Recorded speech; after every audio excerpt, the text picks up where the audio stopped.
Fala pessoal, como é que vocês estão? Meu nome é Laura e sejam bem-vindos a mais um vídeo do canal Pode Analisar.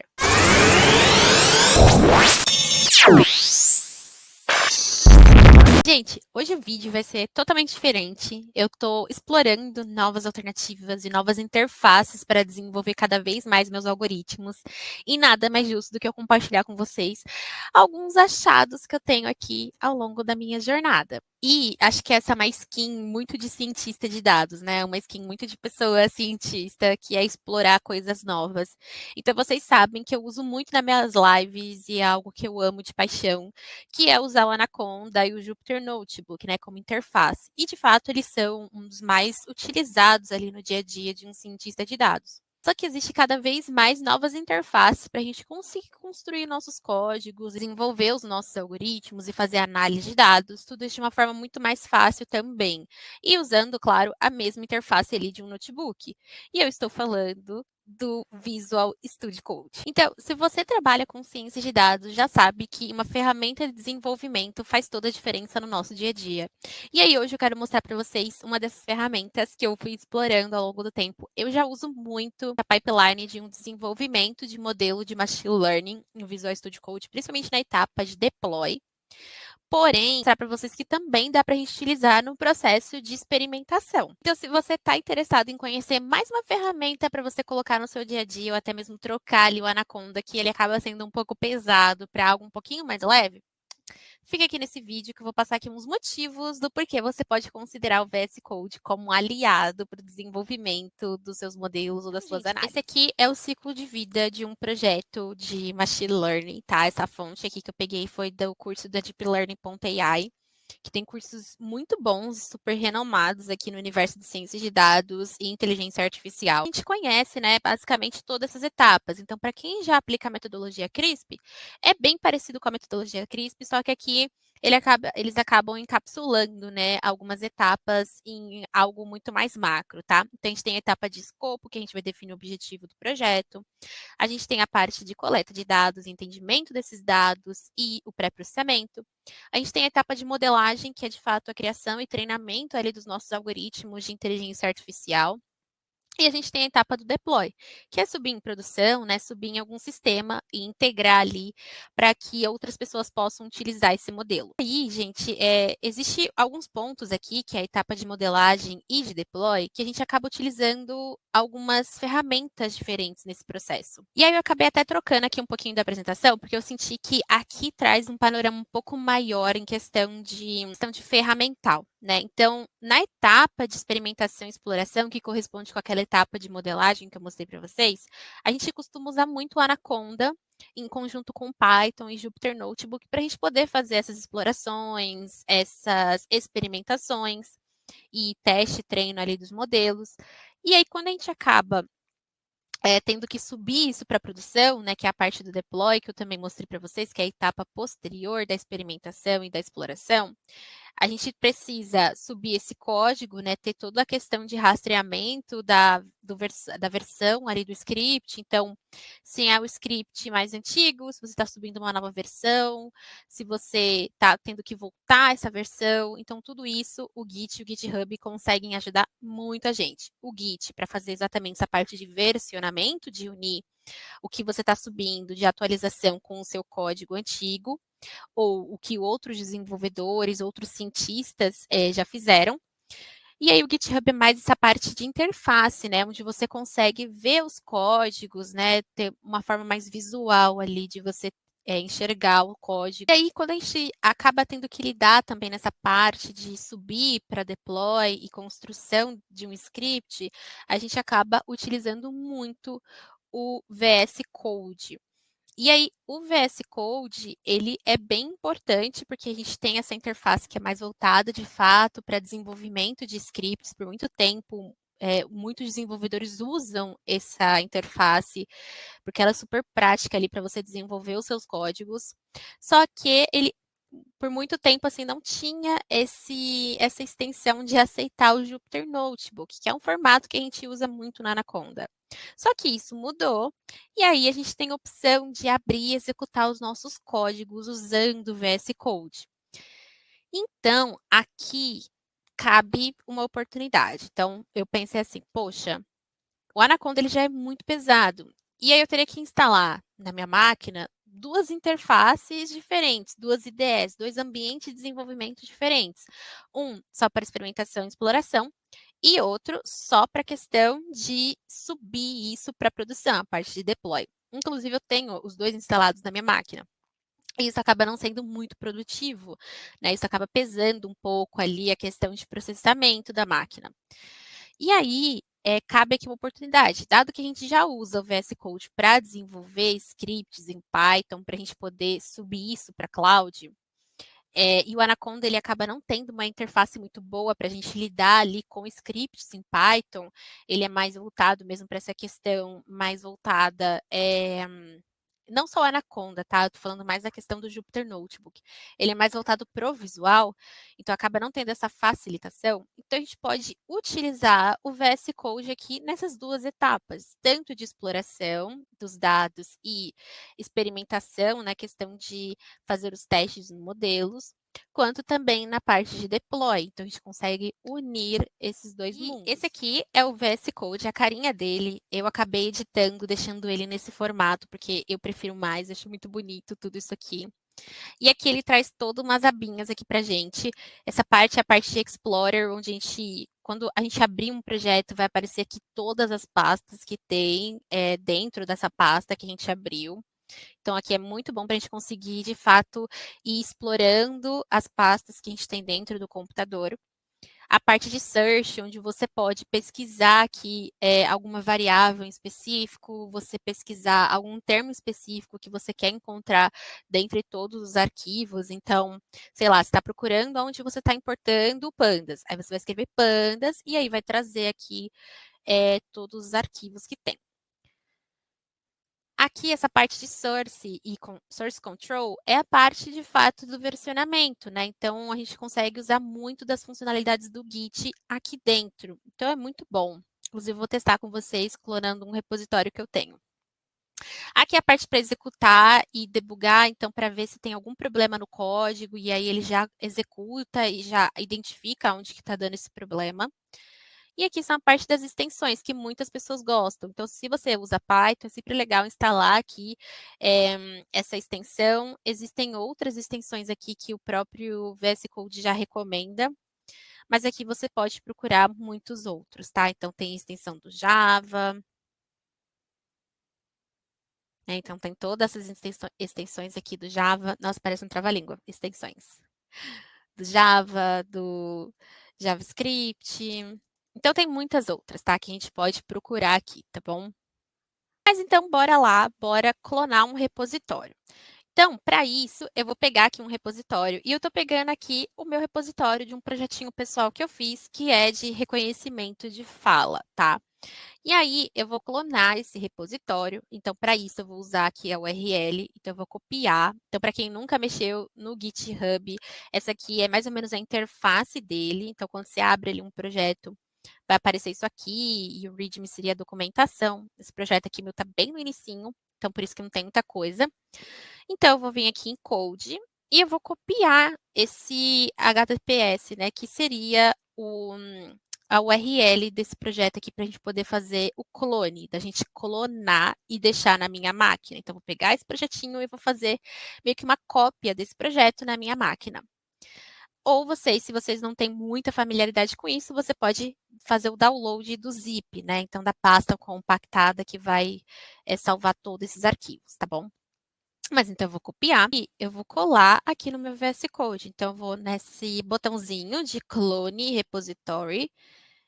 E aí, aqui está falando assim, ó, você pode colar aqui a URL do repositório. Então, eu vou colar aqui a URL e aqui eu vou fazer o clone. E aí ele está pedindo, né, onde que vai ser o destino. Eu vou deixar aqui em downloads mesmo, que eu tenho... Não, vou deixar em documentos, vai. Que eu tenho várias pastinhas, então vamos deixar aqui. Beleza, selecionei. E aqui embaixo, ó, ele está trazendo já a opção... Já está trazendo a opção, não. Já trazendo disclaimer de que ele clonou.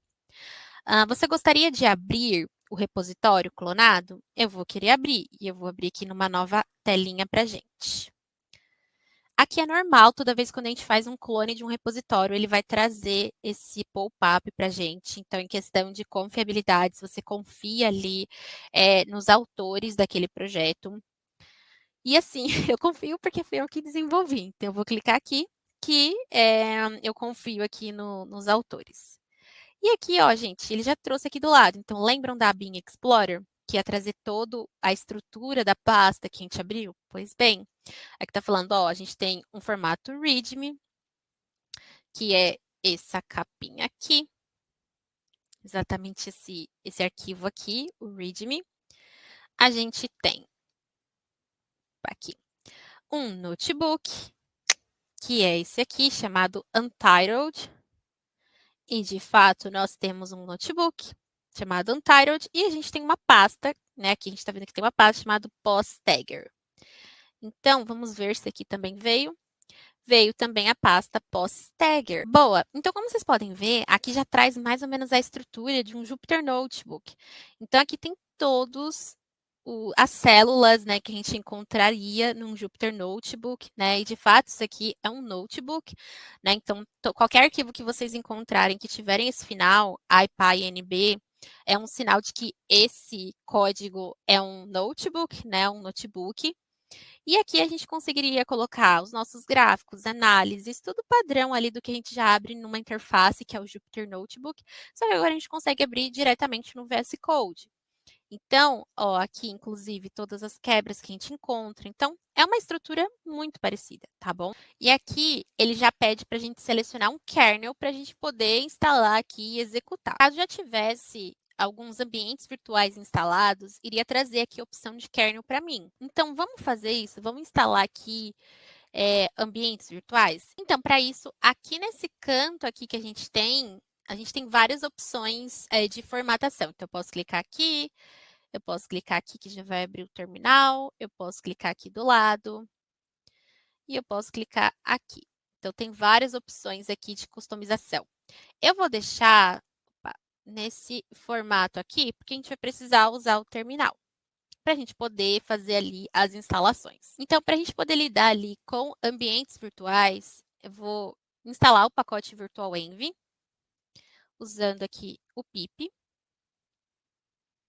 Aqui ele já instalou, aqui mesmo ele já indica para a gente que a gente está no nosso ambiente virtual base. Então, quando a gente lida com ambientes virtuais, a gente tem a raiz, que é o ambiente do computador, basicamente, e a gente teria o nome das casinhas que a gente teria criado, que são os ambientes virtuais. Então, aqui no caso, a gente está na raiz assim, do computador, a gente está instalando esse pacote no próprio computador, mas no caso a gente quer instalar ali e fazer todas as instalações de alguns pacotes em alguns ambientes virtuais diferentes. Então, se eu tenho um projeto que precisa de uma versão totalmente diferente de outro, não vai ter problema ali de conflito de versão de pacote. Isso porque uma casinha vai estar fechada e eu vou usar essa casinha sempre que eu quiser.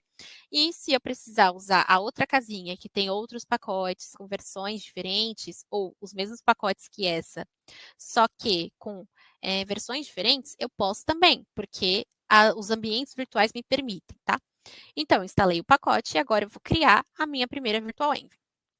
Então, para isso, a gente vai olhar aqui a documentação, para a gente poder ver como é que a gente cria, né? Porque eu não sei de cabeça. Aqui, ó. Para criar uma Virtual Env, a gente pode colocar esse comando, Virtual Env e o nome da env. Então, vamos lá. Então, é Virtual Env, eu vou chamar de Env Speech Reg, de Recognition, né? Então, vou colocar como Recognition. Ó, beleza, criamos. Então, tá aqui, Create Virtual Environment. E aí, ele criou já o nosso ambiente virtual. O que acontece? Ainda, só usando esse comando, a gente não ativou. Se vocês olharem aqui para o terminal, ainda está na base, né? A gente ainda está na raiz. E a gente quer ativar esse ambiente aqui. Então, para isso, a gente vai ter que ativar. E aqui, na própria documentação, já traz para a gente, ó, para ativar né, essa virtual env que a gente criou, a gente vai usar esse comandinho aqui. Source, o nome da env, bin/activate. Então, vamos lá. Source, né? No caso, a gente colocou o nome como env underline speech underline recognition, né? E agora sim, agora mudou. Então, agora, aonde eu deixei aqui bem sublinhado, a gente trocou o nome. Então, agora tá mais certo. Coisa que eu esqueci de comentar com vocês é que aqui eles também trouxeram aqui uma indicação ao longo aqui da minha instalação para instalar a extensão do Jupyter Notebook. Então, que nem eu comentei com vocês, isso aqui é um notebook, então nada mais justo do que instalar também a versão aqui, a extensão do Jupyter Notebook, para ficar mais tranquilo ali da gente conseguir debugar, da gente conseguir programar. Então, nada mais justo do que a gente instalar esse pacote, tá? Então, eu vou instalar também. Ó, aqui já traz para a gente essa telinha. Já está com esse selinho, né, de autenticado, quer dizer que é algo confiável. E ele já passa aqui os primeiros passos que a gente pode fazer. Então, a gente pode criar ou abrir um Jupyter Notebook. A gente pode selecionar aqui um kernel do Jupyter. A gente pode explorar dados e debugar e muito mais, tá?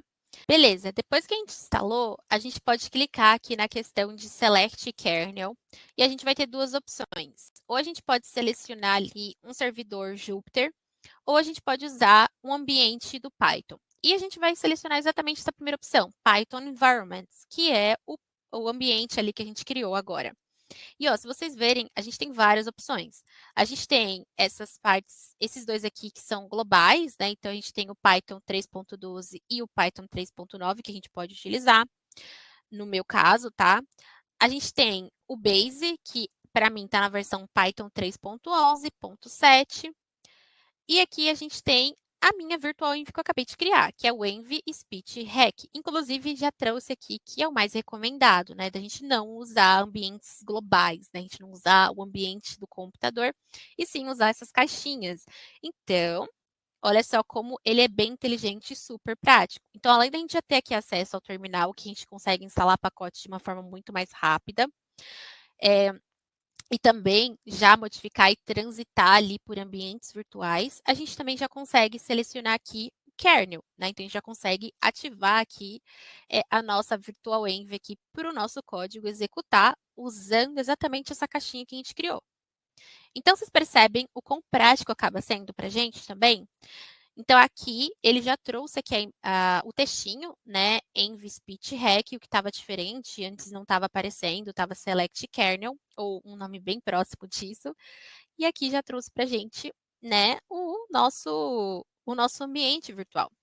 Então, vou fazer a instalação aqui do pacote, ele vai falar assim, olha, executando uma célula usando esse ambiente virtual e ele está querendo instalar um pacote. Tudo bem, vamos instalar o pacote nesse ambiente virtual. Ele está instalando. Olha só que legal, gente, ele já instalou. E o bacana é o seguinte, a gente pode usar tanto a célula aqui, quanto o nosso terminal que está aberto aqui embaixo. Então, eu vou fazer as duas opções. Aqui, eu fiz via notebook, e aqui, eu vou fazer via terminal. Então, a gente tem duas opções aqui. Então, aqui no terminal, lembrando que eu abri ele usando aqui essa região aqui de cima, que a gente tem várias opções de layout ou de display. E aqui eu vou colar o pip install play sound. Ó, colei e ele já instalou. Perfeito, né? Agora eu vou usar aqui ainda a célula, né, que é algo mais comum aqui pra gente. Ele instalou também. E aqui a gente vai fazer os imports. Vamos ver se ele ainda tem. Eu acredito que ele vai dar erro, tá? Porque tem algumas bibliotecas que eu não instalei, como por exemplo o Pandas. Vamos instalar o Pandas? Agora eu vou usar o terminal. Pip install Pandas. Aqui ele está rodando. Ele funciona aqui, gente, como um terminal comum, tá? Terminal comum ali que a gente usa do computador ou do Jupyter Notebook. Beleza, ele instalou. Vou executar de novo a célula. E aí, enquanto está rodando a célula, um outro ponto bem legal aqui do Visual Studio Code é que ele tem suporte a diversas linguagens de programação. Então, eu comentei a questão das extensões. Então, a gente tem extensão para o Python, para o Java, JavaScript, R. Então, independente da linguagem de programação que você utiliza, o Visual Studio Code acaba trazendo essa facilidade, porque ele consegue ali atender a diversas linguagens de programação, o que é um pouco diferente, por exemplo, do nosso querido Anaconda, do nosso querido Jupyter Notebook, que ele acaba ficando ali um pouco mais limitado para o R e para o Python, que é de fato ali linguagens que acabam sendo um pouco mais utilizadas pelos cientistas. Só que o Visual Studio Code acaba tendo esse boom a mais, né? Esse tchan a mais. Que ele deu outro erro aqui, questão de NLTK. Vamos instalar também. E o NLTK tá uma biblioteca ali de NLP, de processamento de texto. Então, aqui eu estou instalando.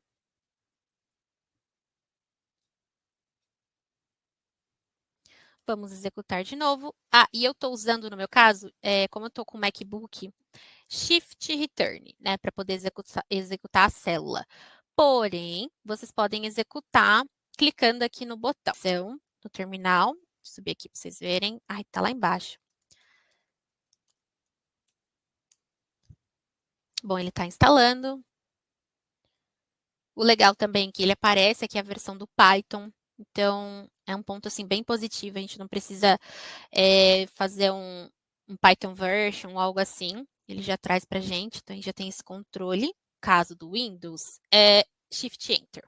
Rodar de novo para ver no que vai dar.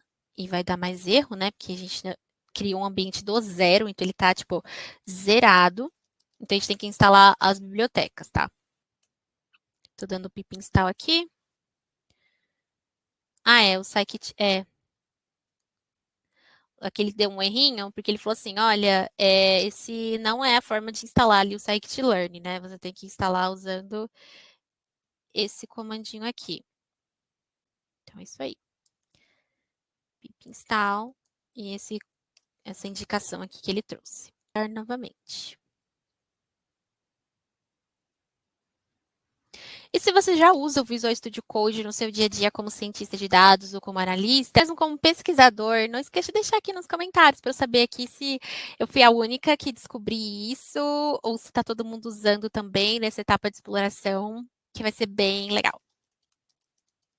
E uma outra coisa super positiva aqui do Visual Studio Code, gente, que é uma coisa que eu gosto muito, que é a questão de layout, de formatar essa telinha do jeito que eu quero. Então, todo esse negócio que eu escolhi aqui, eu escolhi porque eu pude ter essa oportunidade. E já no Jupyter Notebook, a gente não tem a oportunidade de a gente configurar do nosso jeitinho, de colocar assim cores, formatos. Então isso a gente não tem.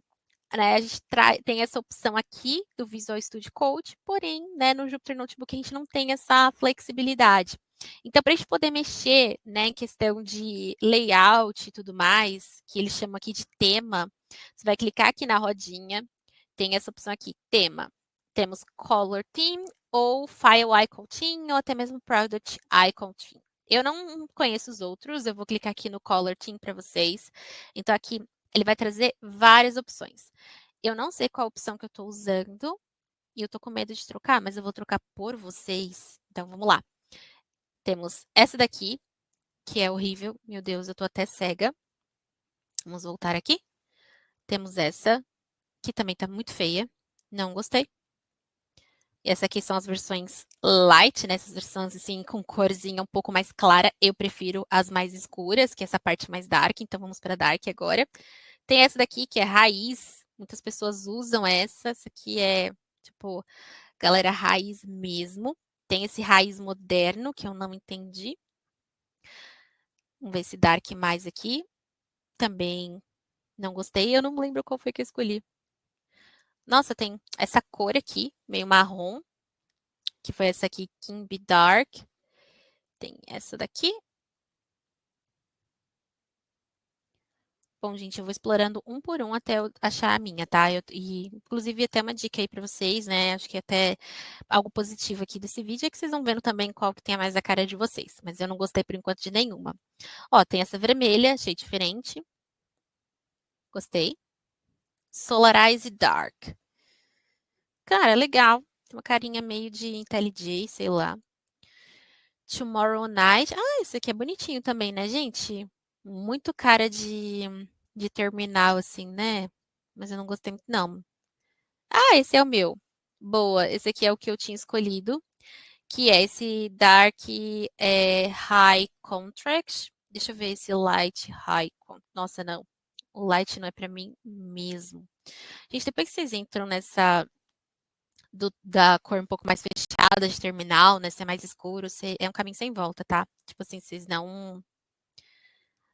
não querem sair mais dessa parte mais escura. Boa, executamos tudo. Agora vamos importar aqui as bibliotecas que a gente já tinha instalado. Agora tá dando erro aqui no Jensen, mas eu não sei se a gente vai precisar do Jensen. Agora eu tô reflexiva se a gente vai estar usando alguma função especial do Jensen, mas parece que não. São todas aqui. Deixa eu já ir direto para o 16. Ó, aqui é uma opção. Então, o que que eu fiz para abrir essa abinha? Eu dei um Ctrl F ou Command F para quem tiver aqui com um Mac. Ou vocês podem procurar aqui em Search. E aqui ele já traz pra gente, tá vendo? Tô procurando o Jensen e aqui ele já mostra. Você tá importando o Jensen e os erros aqui que tinha dado exatamente aqui, nessa célula aqui. Então, eu não estou usando o Jensen. Então, o Jensen está dando erro. Então, apesar dele estar dando erro, eu não cheguei nessa parte do Jensen. E eu não lembro também por que eu estou instalando o Jensen. Então, vamos comentar o Jensen. Yellow Brick. Ui, sem querer eu abrir aqui as configurações do meu notebook. Vamos instalar o Yellow Brick.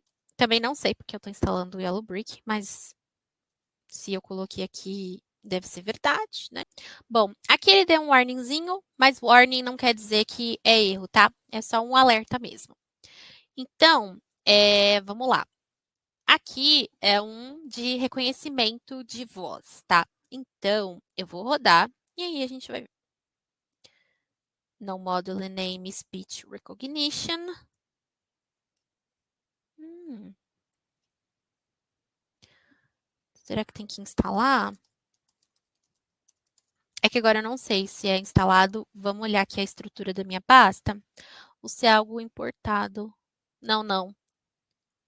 É isso mesmo. Aqui.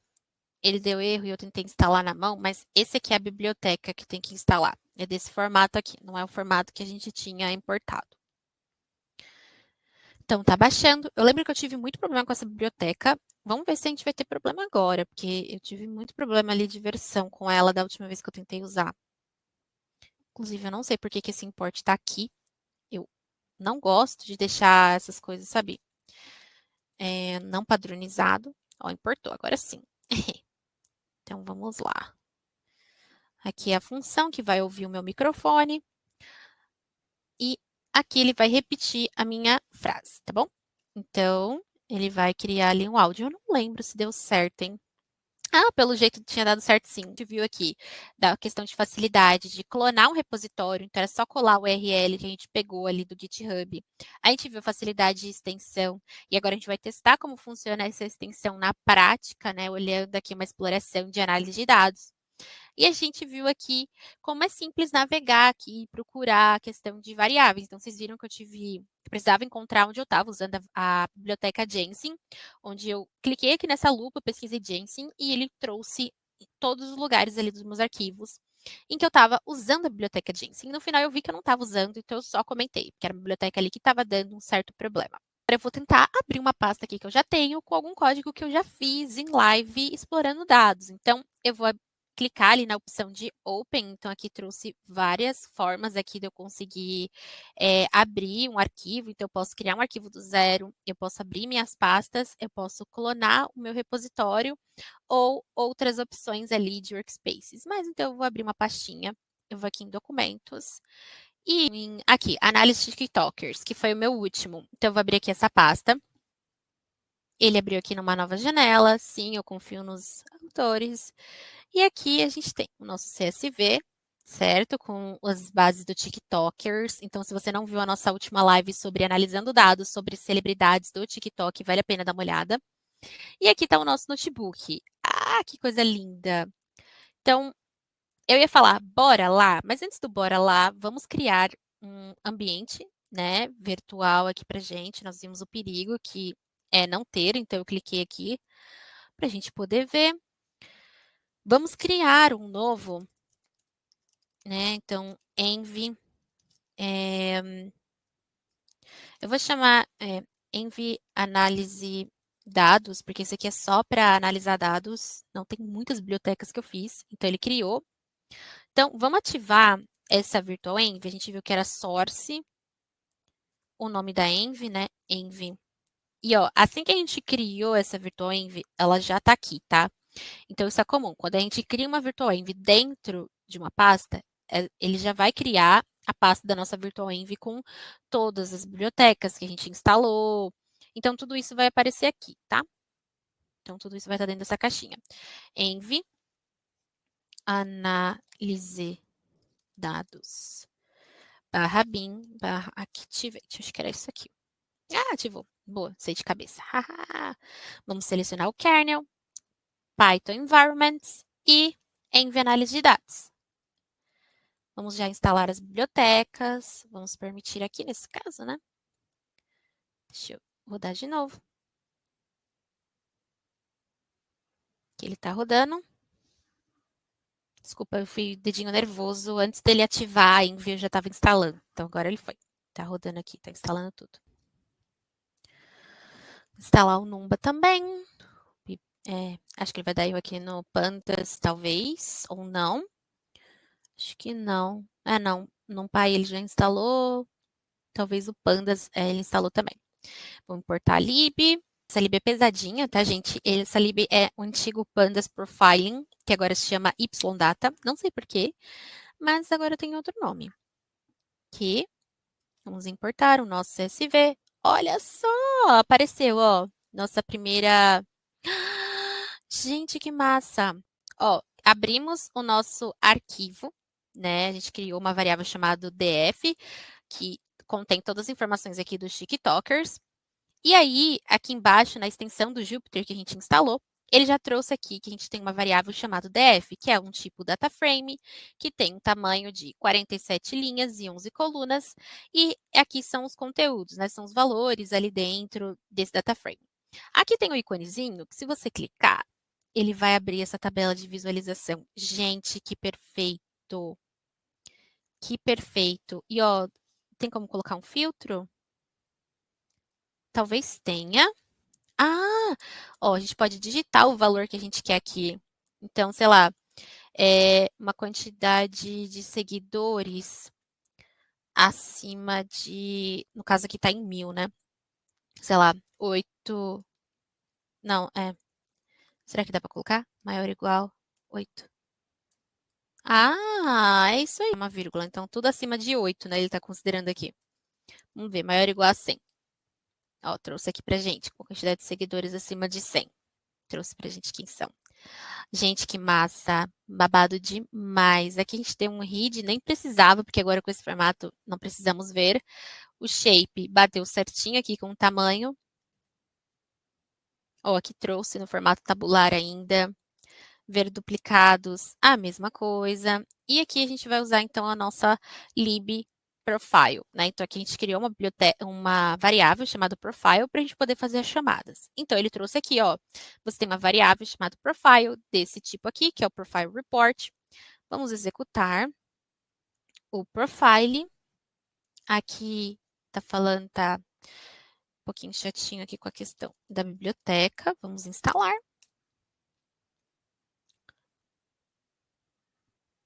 Ele instalou aqui a biblioteca. Vamos rodar de novo.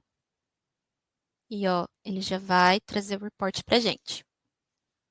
Olha só que legal. O mesmo report que eu apresentei em live para vocês. Então, tá tudo aqui. Nós temos os alerts. E uma parte até legal que eu nem comentei em live, que eu tô vendo agora com vocês. Tipo, passou aqui, tem uma alta correlação entre a média de visualizações e a quantidade de seguidores, que foi algo que a gente também chegou nessa conclusão, apesar de a gente não ter clicado nessa aba. Olha que legal. Essa biblioteca é tudo, tudo de bom. Trouxe no mesmo formatinho, com os mesmos conteúdos, não teve nenhum problema aqui com essa biblioteca. Aqui também.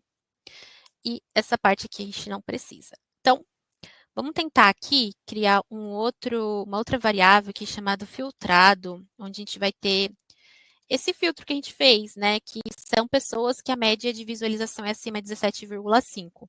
Criamos essa outra variável, vamos olhar aqui na nossa extensão do Jupyter.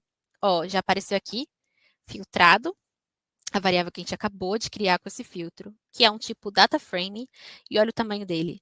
3 linhas e 11 colunas, ou seja, do nosso data frame original de 47 linhas, as pessoas acima de 17,5, né, de média de visualização, são só 3 pessoas.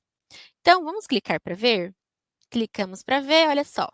Já temos aqui o formato tabular. Gente, então foi isso. Espero que vocês tenham gostado do vídeo. O Visual Studio Code acaba sendo uma ferramenta muito interessante para a gente poder considerar no nosso dia a dia. Então, como vocês viram, lidar com ambientes virtuais é super tranquilo. Da gente conseguir clonar repositório, inspecionar em que momento do nosso script está dando problema. A gente também consegue ter ali outras formas de visualização das nossas variáveis, dos nossos data frames que a gente for filtrando. Esses são apenas alguns dos motivos pelos quais o Visual Studio Code pode ser uma escolha poderosa para um cientista de dados, desde o suporte a múltiplas linguagens até visualização de dados, customização. Então, vocês viram ali que a gente tem a opção da gente conseguir customizar a interface.